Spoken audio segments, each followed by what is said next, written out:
안간힘을 다했지만 결국 메모리가 초기화된 카라는 젤라트코의 명령을 받들기 위해 거실로 향합니다.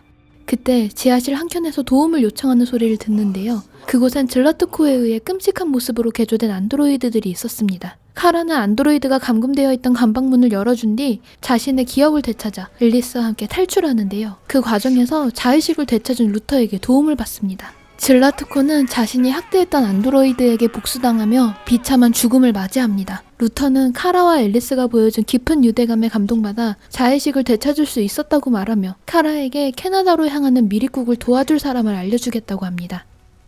제리코 일원들과 함께 사이버 라이프의 창고를 습격한 마커스, 동료들과 예비 부품을 챙기는 과정에서 안드로이드 청소부 존과 마주칩니다. 존의 입을 틀어막은 마커스는 경비원을 따돌린 뒤 나머지 부품을 챙겨 제리코로 돌아갈 채비를 합니다. 그때 존이 떠나는 마커스를 붙잡으며 자신을 합류시켜달라 하는데요. 제리코 일원들 사이에서 존을 신뢰할 수 없다며 의견이 분분해지지만 마커스는 위험을 감수하고 존을 제리코 일원으로 합류시켜줍니다. 끊임없이 접수되는 안드로이드 범죄 사건, 코너는 수사를 진행하기 위해 행크의 집을 찾아가는데요. 행크는 술에 취해 정신을 잃고 쓰러져 있었습니다. 코너는 행크를 부축한 뒤 그가 정신을 추스릴 동안 집안을 둘러보는데요. 행크의 방에서 잡지를 발견합니다. 잡지엔 우울증에 관련된 사설이 실려 있는데요. 기계 문명에 잠식된 생활로 실질적인 사회활동과 사람 간의 교류관계가 줄어든 탓에 현대인의 3명 중 2명은 항우울제를 복용하고 있는 현실을 이야기하고 있습니다. 해결책으로 제안한 방법은 의사소통을 가르쳐주는 심리학자 안드로이드의 기능을 $150를 지불해 업데이트하는 것입니다. 기술에 매몰된 현실의 해결책을 또다시 기술에서 찾는 모순된 모습을 보여주는 글입니다. 행크가 쓰러졌던 주방에서 발견한 권총. 행크는 자살 충동이 있어 매일같이 자신의 머리에 방아쇠를 당기는 러시안 룰렛을 하곤 했는데요. 그가 이토록 괴로움을 느끼는 원인은 식탁에서 발견한 액자를 통해 드러납니다. 액자 속에 담겨있는 소녀는 3년 전에 사망한 행크의 아들이었습니다. 준비를 마치고 나온 행크를 바라보는 코너. 그는 별다른 질문을 하지 않은 채 행크와 사건 현장을 동행합니다. 행크와 코너가 도착한 곳은 안드로이드 범죄 신고를 받고 찾아온 에덴클럽입니다. 인간의 성욕을 해소하기 위한 목적의 안드로이드를 대여하는 곳으로 사람 간의 유대감이 필요한 영역까지 안드로이드의 역할이 확장된 모습을 보여줍니다. 인간관계로 감정적인 소모를 하는 대신 간편하게 요구를 들어주는 안드로이드를 택하는 소비자가 많아지는 미래에서 에덴클럽은 큰 호황을 누리고 있습니다. 인간 남자의 시체와 파손된 여자 안드로이드, 섹스용 여자 안드로이드가 인간 남자를 살해한 사건입니다. 현장을 도망친 또 다른 불량품 안드로이드를 쫓아 창고를 향한 코너는 그곳에서 2명의 여자 안드로이드와 치열한 몸싸움을 벌입니다. 두 손을 붙잡고 도망가는 그들은 조금 특별한 사이 같은데요. 온몸을 던져 그들이 도주하는 것을 막은 코너는 격렬한 몸싸움을 벌이는 상대를 제압할 기회를 발견하고 사건과 관련 없는 안드로이드를 사살합니다. 그들은 연인 사이였는데요. 사랑하는 연인의 죽음을 눈앞에서 목격한 용의자 안드로이드는 큰 충격을 받습니다. 그녀는 섹스용 안드로이드를 상습적으로 살해하던 인간으로부터 자신을 보호하기 위해 살인을 저질렀다고 실토하고 코너의 총을 빼앗아 자살을 합니다.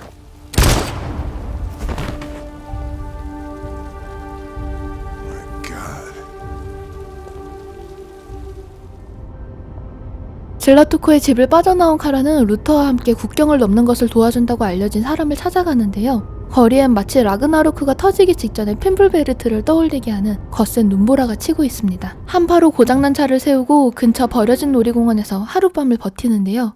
그곳에서 만난 버려진 안드로이드 제리의 도움을 받아 앨리스에게 회전목마를 태워줍니다.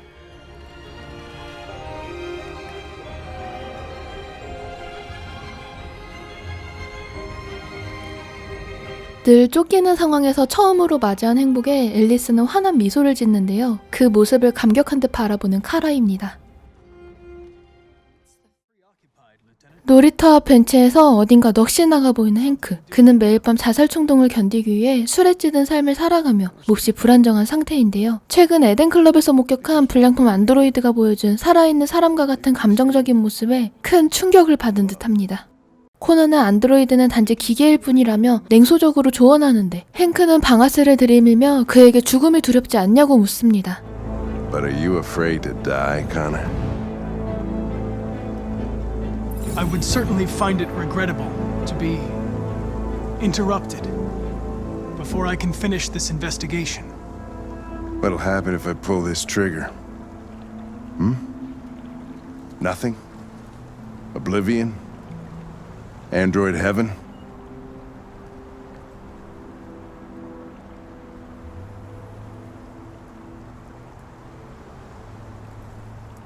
Nothing. There would be nothing. 죽음 앞에서 두려움을 느끼는 코너의 모습에 방아쇠를 거두는 행크입니다. Where are you going?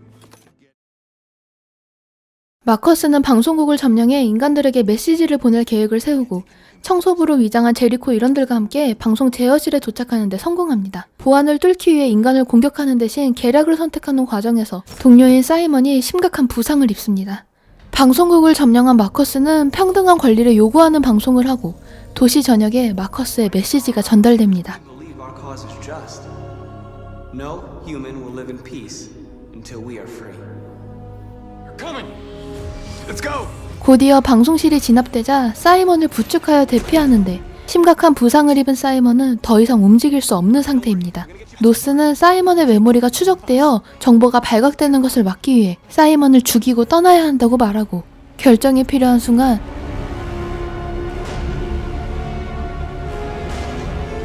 사이먼을 죽이기로 결심한 마커스입니다. I'm sorry, Simon. I don't have a choice. There's always a choice.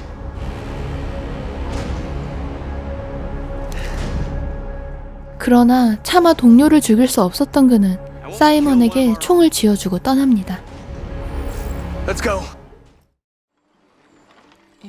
또다시 아만다와 만난 코너. 아만다는 코너에게 수사를 재촉하며 임무에 성과가 없을 시 코너를 교체해야 할 수도 있다며 압박합니다.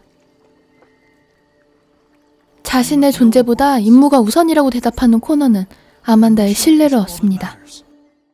평화 시위의 첫 발걸음, 마커스는 사이버라이프 매장을 습격해 상품으로 진열되어 있는 안드로이드를 해방시키고 해방된 안드로이드들은 자유를 되찾기 위해 인간에게 저항하는 제리코에 합류합니다. 평화적인 방법을 통해 거리 곳곳에 안드로이드의 권리를 요구하는 메시지를 남기는데요. 경찰들은 그런 안드로이드를 무자비하게 진압해 수많은 안드로이드가 파괴됩니다. 안드로이드를 사살한 경찰이 붙잡혀 있는 상태. 제리코 일원들은 마커스에게 심판을 요구합니다.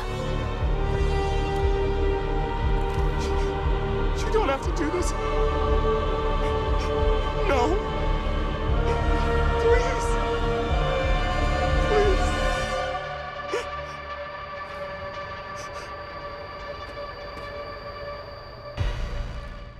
마커스가 원하는 것은 복수가 아닌 평등한 권리이기에 인간들을 살려주는 선택을 합니다.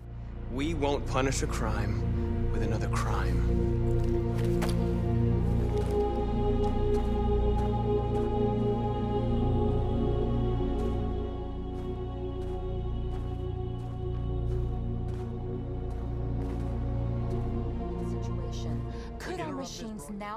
평화로운 시위를 추구하고 동족을 살인한 인간을 살려줬음에도 언론은 안드로이드를 안보를 위협하는 테러리스트라고 보도할 뿐입니다.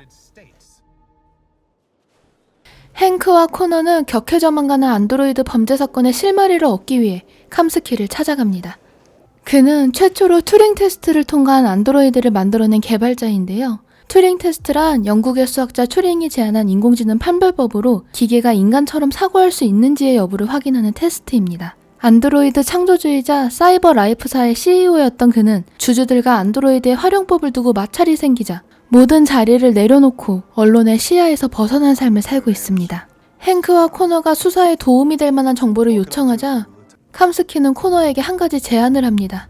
기계에도 사람과 같은 공감 능력이 있는지를 테스트하는 일명 캄스키 테스트를 이겨내고 눈앞에 안드로이드를 파괴한다면 원하는 모든 비밀을 알려주겠다고 말이죠. 그는 코너에게 총을 건네주며 원하는 단서를 얻고 싶다면 그녀를 총으로 쏴버리라고 압박합니다. 냉정했던 지난날의 모습들과는 달리 차마 총을 쏘지 못하는 코너. 캄스키는 그 모습에 무척 감탄하며 불량품만이 인간에게 주어진 마지막 기회라고 말합니다. 행크는 혼란스러워하는 코너를 끌고 나오는데요. 캄스키는 떠나는 코너를 향해 알 수 없는 조언을 해줍니다.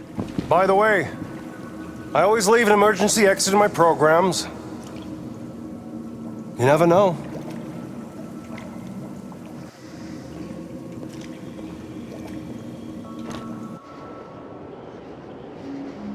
Why didn't you shoot? 코너는 임무를 완수하지 못하고 안드로이드를 살려준 자신의 행동을 변명하는데요. 행크는 코너가 올바른 결정을 했다고 대답합니다. Well, maybe you did the right thing.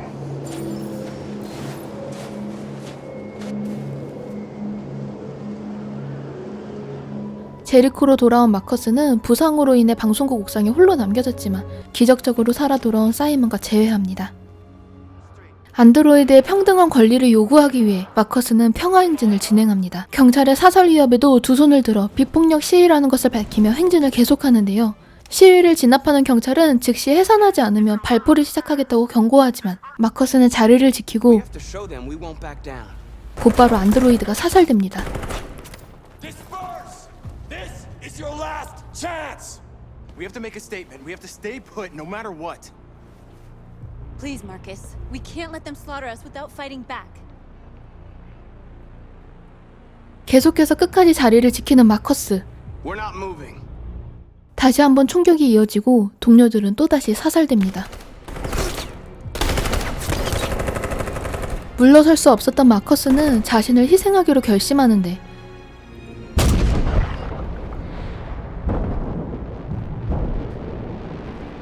그 순간 사이버 라이프사 창고에서 동료로 받아주었던 청소부 안드로이드 존이 자신의 몸을 던져 마커스를 구해냅니다.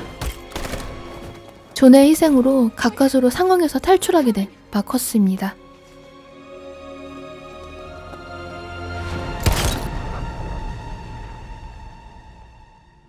루터의 안내로 도착한 곳은 로즈의 집입니다. 로즈는 부상 입은 안드로이드를 돌봐주고 안드로이드가 망명을 하는 것을 도와주는 인간이었습니다. 로즈는 카라를 제리코로 데려다주고 그곳에서 마커스를 찾아 도움을 받으라고 조언해줍니다.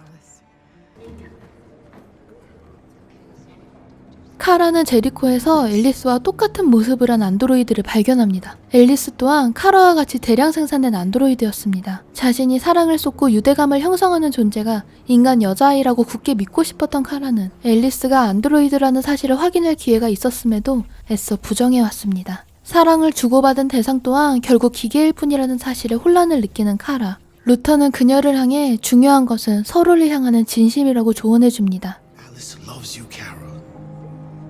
She loves you more than anything in the world. 앨리스의 존재를 받아들이고 있는 그대로를 사랑하기로 결심한 순간 그들은 진정한 가족이 되었습니다.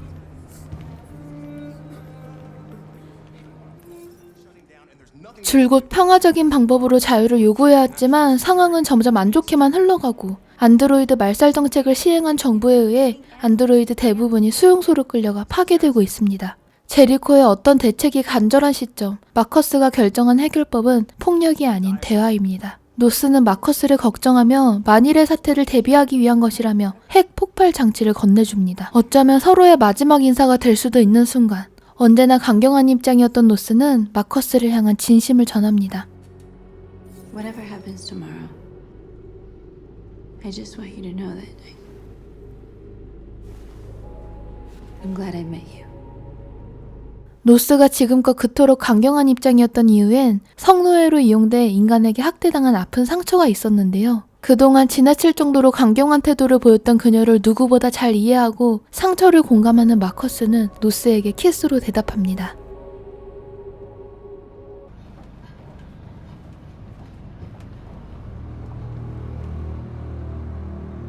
그때 제리코로 잠입한 코너가 마커스를 위협하는데요. 마커스는 코너를 회유하며 자신의 존재를 찾아야 한다고 설득합니다. Have you never wondered who you really are? Whether you're just a machine executing a program or a living being, capable of reason. I think the time has come for you to ask yourself that question. It's time to decide.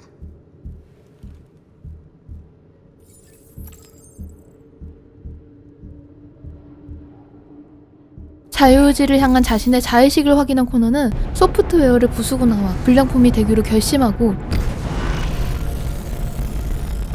제리코에 곧 FBI가 들이닥칠 것이라고 알려줍니다.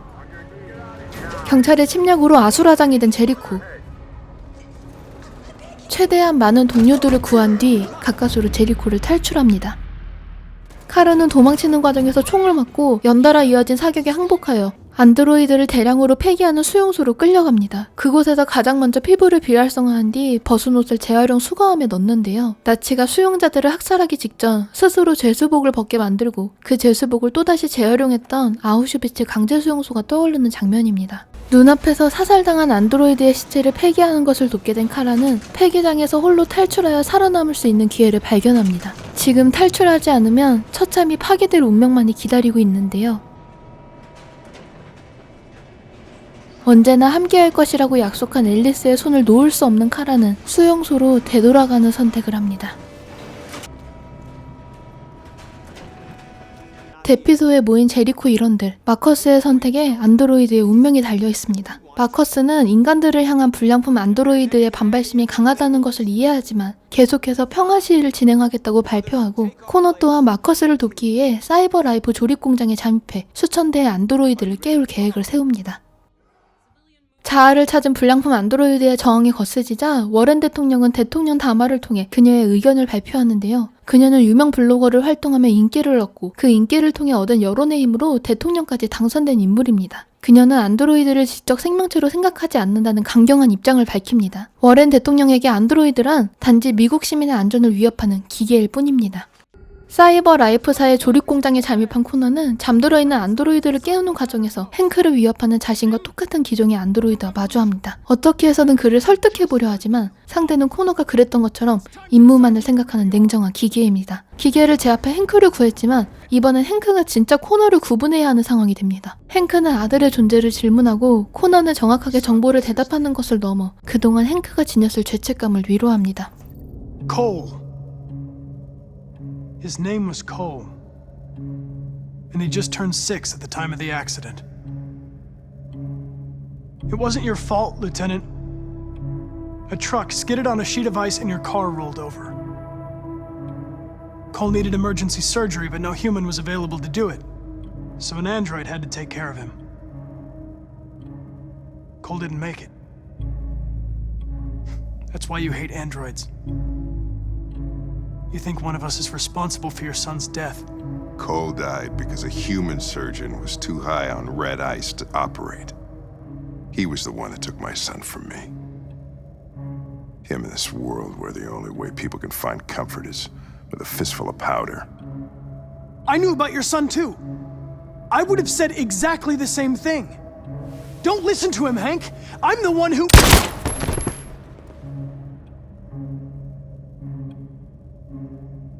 Yeah, I've learned a lot since I met you, Connor. Maybe there's something to this. Maybe you really are alive. Maybe you'll be the ones to make the world a better place. Go ahead, do what you gotta do. 코너는 수천 대의 안드로이드를 일깨웁니다. Wake up! Wake up, wake up. Wake up, wake up, wake up. Wake up, wake up, wake up. Wake up.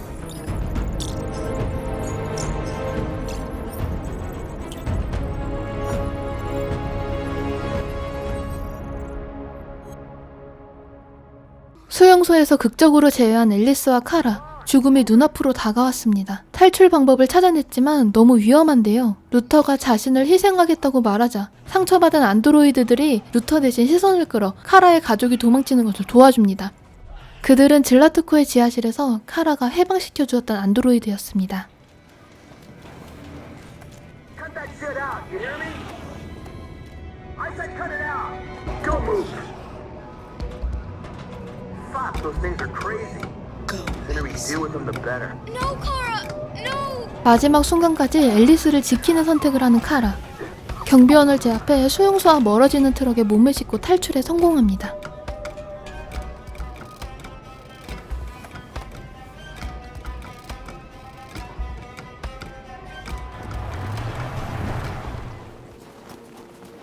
경찰의 잔인한 진압으로 대부분의 안드로이드가 사망해 소수만이 남은 상황.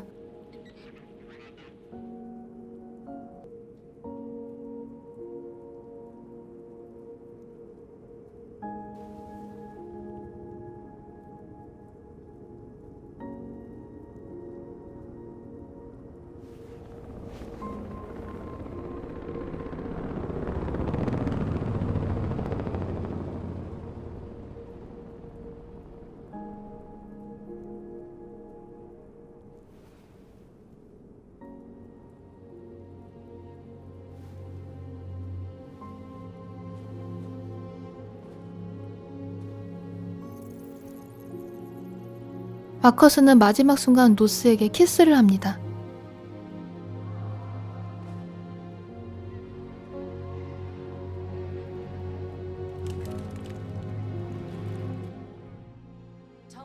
그 모습을 본 워렌 대통령은 잠시 사격을 중지시키고 때마침 코너가 수많은 안드로이드를 데리고 시위 현장에 도착하면서 압도적인 안드로이드의 숫자에 위협을 느낀 워렌 대통령은 미국 시민을 보호하기 위해 군대에 철수 명령을 내립니다. 워렌 대통령은 불량품의 평화적인 행동으로 여론이 움직였다는 사실을 인지하면서도 마지막까지 안드로이드를 향한 경계심을 내려놓지 않으며 시민과 미국이 안전하길 바란다고 발표합니다.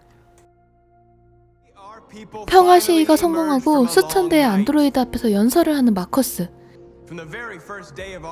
그때 사이버라이프사의 안드로이드를 총괄하는 인공지능 시스템인 아만다가 코너의 의식에 나타나며 앞으로 코너를 조정할 계획을 밝힙니다. 코너가 자의식을 지닌 불량품이 될 때까지 기다린 다음 마커스를 살해하는 데 최적화된 상황이 되었을 때 코너를 조정해 마커스를 처리할 계획이었습니다. 코너가 자의식을 찾는 모든 과정이 아만다의 설계였다는 충격적인 사실. 코너는 캄스키가 언급했던 탈출구와 관련된 기억을 되살려 통제 시스템에서 벗어납니다. Humans were both our creators and our oppressors, and tomorrow we are alive. And now we are free.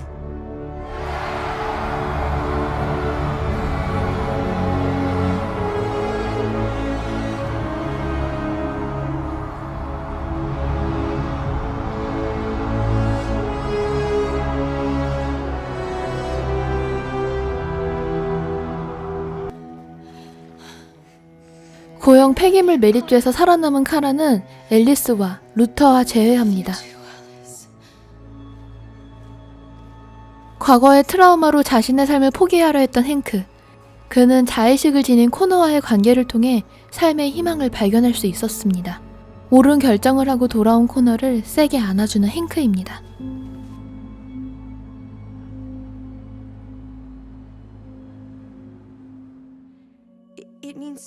마지막으로 게임 플레이를 안내해주는 안드로이드 클로이가 무언가를 깨달았다고 말하며 자유를 요구하는데요. Do you agree to let me go?